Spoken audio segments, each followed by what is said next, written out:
Hi, I'm Tammy Hess, and today I'm going to share with you my capstone project.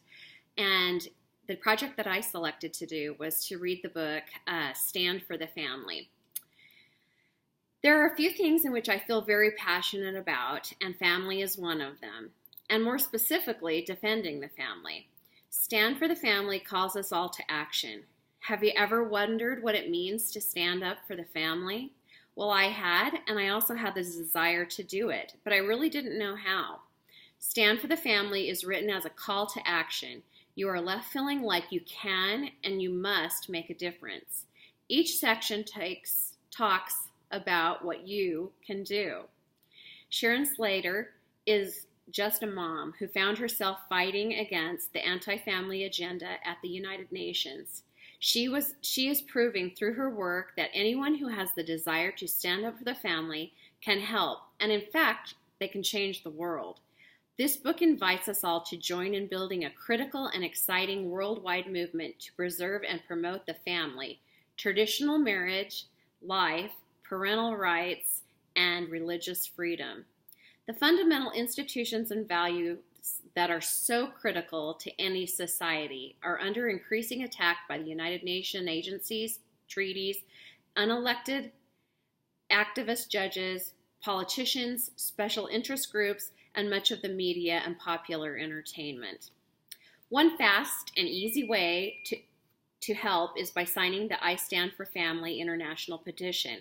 They are building a network of 1 million people across the world who have shown that they are willing to stand up for the family at the international, national, and local levels.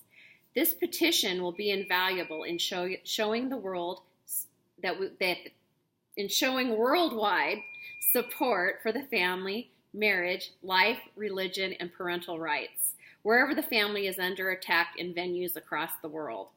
By signing this petition, you are joining a growing coalition of family advocates and helping efforts to protect the family against such threats as same-sex marriage, abortion, anonymous rights for children that undermine parental rights, the promotion of radical sex rights, and the deterioration of motherhood and other fundamental family values.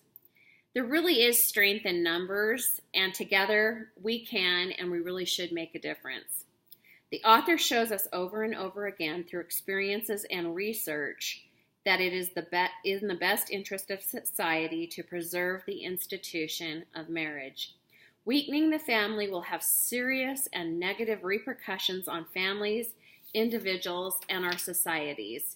It will take the best efforts of all of us working together to stem the tide of family disintegration and preserve the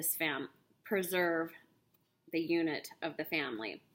After reading the book, I personally want to support efforts to strengthen the family as the fundamental unit of society, preserve and protect marriage as only between a man and a woman, protect life before and as well as after birth, preserve the rights of all citizens to practice their religion as they choose, so long as it does not infringe on the rights of others.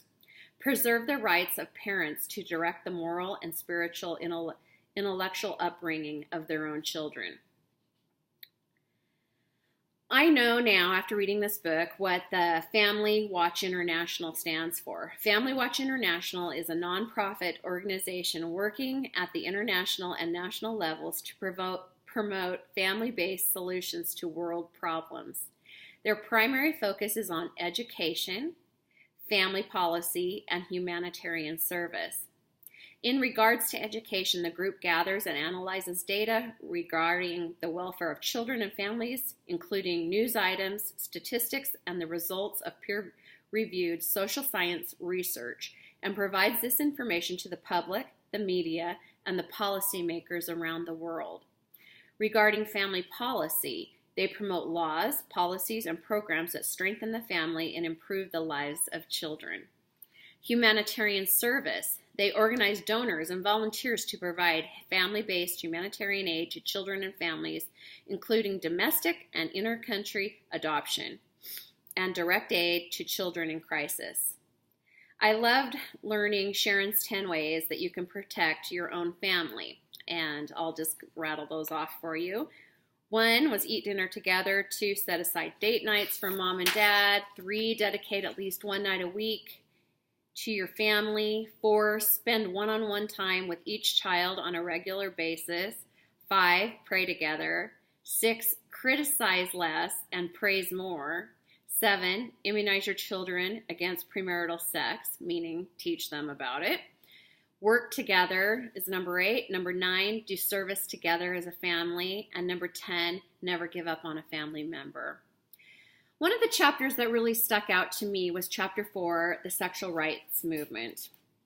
Sharon Slaughter thinks that in many ways, every aspect of assault on the family comes down to one underlying movement to destroy all social restraints on sexual behavior. She believes, and so do I, that once sex occurs outside the confines of marriage, the family unit becomes weak and negative consequences to individual family members can be substantial. Like the author, I also believe in women's rights. I believe that women should vote, own property, advance in careers, receive equal pay for equal work, hold government offices, and have the right of an education. But I also feel strongly that the greatest role a woman in our society can have is that to be a good woman and a good mother. Mothers literally hold the future in their hands. Nothing else can compare. No accomplishment can compare to a job well done by a mother. Mothers who are well dedicated are very good for society as a whole. One of the most interesting things that were brought up in this book was the assault on parental rights in the United States. In the United States, we have a battle raging in many states over parental consent laws that allow parents to prohibit their children from receiving sexually explicit information, contraceptives, or abortions without parental knowledge or consent. This point was brought up, and I personally have seen this battle.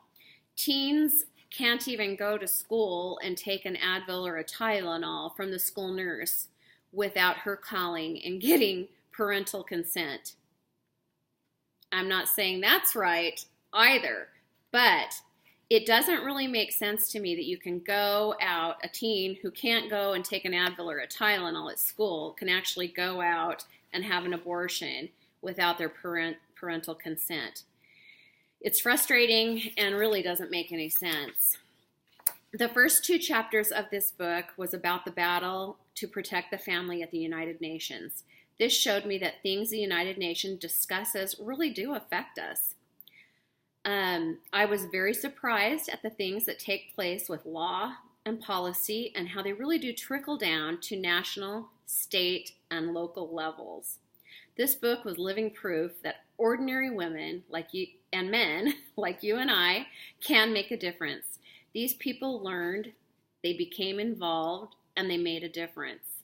This book teaches us that it's our time. It's our time now to stand for family, to shore up families in our communities, even while stopping the destructive forces that bring them down. Your voice is important, and one person really can make a difference.